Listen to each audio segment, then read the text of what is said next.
Baik, salam sehat, salam sejahtera buat seluruh pemirsa dimanapun kalian berada. Pada video kali ini saya coba bicara kasus Wamena atau peristiwa Wamena berdarah pada tanggal 23 Februari. Kalau kita cermati baik-baik, kalau kita juga berusaha untuk dalami dan lihat benar-benar kasus di Wamena, tentu itu kasus di Wamena sebenarnya adalah kasus kejahatan pelanggaran HAM berat. Dan itu harus dipertanggungjawabkan oleh negara. Di mana letak pelanggaran HAM berat? Itu misalnya kita bisa juga lihat dari tindakan penyerangan yang dilakukan oleh aparat negara. Kemudian yang berikut itu ada proses penegakan hukum, pengabaian proses penegakan hukum juga yang mengakibatkan terjadi sebuah peristiwa kekerasan negara terhadap warga negara. Nah, itu sebenarnya itu tindakan-tindakan yang kita juga bisa lihat bahwa ada tindakan-tindakan terhadap kejahatan terhadap kemanusiaan. Hal yang berikut itu misalnya kita juga harus dalami di posisi kedudukan kasus misalnya. Contoh misalnya jika itu berawal dari orang atau orang-orang atau dua orang yang kemudian dalam keterangan para saksi menyebutkan bahwa dua orang itu diduga berpura-pura mengantar barang, menyampaikan mengantar barang, tapi kemudian kenyataannya di tempat di mana mereka kemudian diinterogasi atau ditanya, itu kemudian hanya terdapat 3 kios dan 3 kios itu pun itu kemudian menjadi pertanyaan tentang kebenaran apakah mereka mengantar barang atau tidak. Artinya ini ada satu peristiwa yang mesti harus didalami di soal penegakan hukum. Itu yang pertama. Yang kedua, kalau misalnya itu kebenarannya tidak ada, maka yang harus kemudian didalami itu adalah tentang kenapa kemudian atau apa motif orang-orang tersebut memanggil atau berkomunikasi, berusaha berkomunikasi terhadap seorang anak perempuan atau anak kecil, seorang anak perempuan. Misalnya itu juga harus didalami. Nah, atau yang berikut itu, apakah misalnya orang-orang ini itu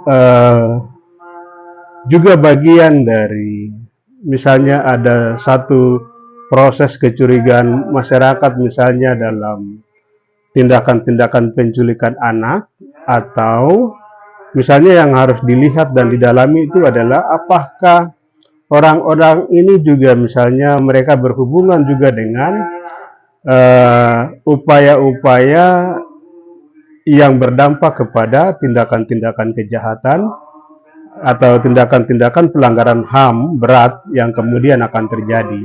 Ini juga harus didalami. Atau yang berikut itu, apakah ini cuman sebenarnya di soal miskomunikasi atau di mispengertian atau di soal kemungkinan seperti apa. Ini juga harus didalami. Nah, tetapi yang paling penting itu misalnya ketika itu masuk dalam ranah pelanggaran HAM berat, misalnya yang kita lihat sama-sama di video yang viral bagaimana aparat kemudian memakai senjata untuk melakukan penembakan terhadap warga sipil misalnya. Nah, itu berarti ketika kita mengkategorikan itu sebagai pelanggaran HAM, maka menjadi domain atau ruang bagi Komnas HAM untuk melakukan penyelidikan. Sehingga pada kasus Wamena ini, mestinya yang pertama melakukan penyelidikan itu adalah Komnas HAM. Komnas HAM juga harus mampu itu mendalami peristiwa Wamena dengan seobjektif mungkin terhadap kasus begitu. Jadi Komnas HAM tidak boleh membiarkan atau melepaskan atau menyuruh kepolisian untuk misalnya mendalami kasus begitu. Tidak bisa, karena Komnas HAM yang harus memulai. Komnas HAM juga harus mendalami benar-benar keterkaitan antara peristiwa penembakan itu dengan peristiwa awal misalnya dua orang apakah ada hubungan atau tidak, atau misalnya dua orang itu bagian dari skenario kejahatan pelanggaran HAM atau tidak, atau misalnya eh, apakah itu kemudian misalnya bagian dari upaya untuk melakukan kekerasan dan segala macam dengan maksud supaya mempermudah misalnya keberadaan atau kedatangan pemekaran atau kabupaten atau provinsi baru, atau misalnya itu ada kaitannya atau tidak dengan misalnya penyanderaan di Nduga dan segala macam. Nah, kayak begini nih sebenarnya ini kan tugas Komnas HAM untuk melakukan penyelidikan. Nah, apakah kemudian misalnya apakah itu bagian dari grand design besar atau dia hanya misalnya grand design kecil tapi kemudian memakai kejahatan negara atau tindakan kekerasan yang dilakukan oleh negara. Atau sebenarnya selain itu ada juga grand design besar yang berhubungan dengan misalnya dua hal yang tadi begitu. Nah, saya juga minta kepada kita semua itu, kita harus minta dan desak selalu Komnas HAM untuk lakukan penyelidikan lebih dulu, karena ini penting sekali.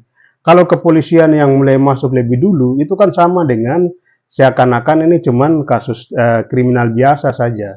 Padahal kalau kita bisa lihat secara utuh dan kita bisa dalami, ini sebenarnya ini kan ada kejahatan HAM besar, HAM berat yang kemudian dilakukan dan itu harus digali dan diperdalam. Saya pikir pernyataan atau pandangan saya secara singkat ini itu juga akan bisa membantu kita untuk bagaimana menghubungkan antara satu peristiwa dengan peristiwa lain.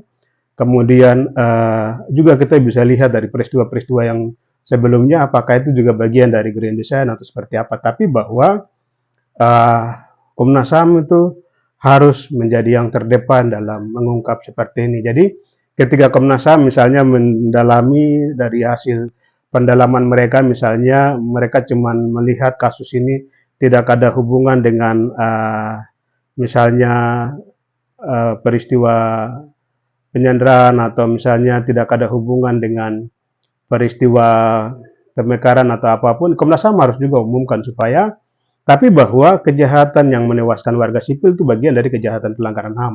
Sehingga apakah Komnas misalnya mau menempatkan itu bagian dari skenario atau grand design besar, atau misalnya grand design kecil, atau misalnya grand design lebih kepada kejahatan negara yang diakibatkan karena pengabaian terhadap misalnya penegakan hukum. Nah, ini tugas dan ranah Komnas HAM yang mestinya itu Komnas HAM harus dalami lebih dulu sebelum masuk ke misalnya kalau pelanggaran HAM yang lain misalnya, atau terjadi beberapa peristiwa yang berbeda, misalnya ada pelanggaran HAM, ada misalnya kriminal, berarti ranah kriminal itu kemudian akan menjadi domain kepolisian. Tapi bahwa kalau itu satu keseluruhan dalam kejahatan pelanggaran HAM, maka Komnas harus tegas karena ini kasus serius, supaya kasus kejahatan kemanusiaan yang serupa ini tidak terjadi berulang-ulang. Ini yang meninggal, yang jadi korban ini bukan binatang, ini manusia yang harus dihormati.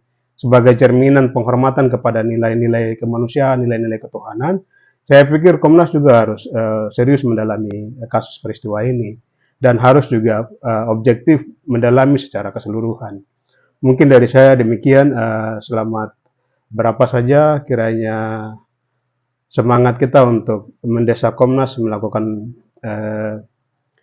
penyelidikan ini akan membawa satu pencerahan baru untuk semangat dalam penegakan hukum. Walaupun ya kadang hukum juga kita bisa perdebatkan begitu, tapi bahwa hal yang paling penting itu adalah bagaimana mengungkap kejahatan kemanusiaan atau kejahatan pelanggaran HAM yang juga dilakukan oleh aktor-aktor negara. Mungkin dari saya demikian, kiranya Tuhan berkati kita semua. Salam sehat.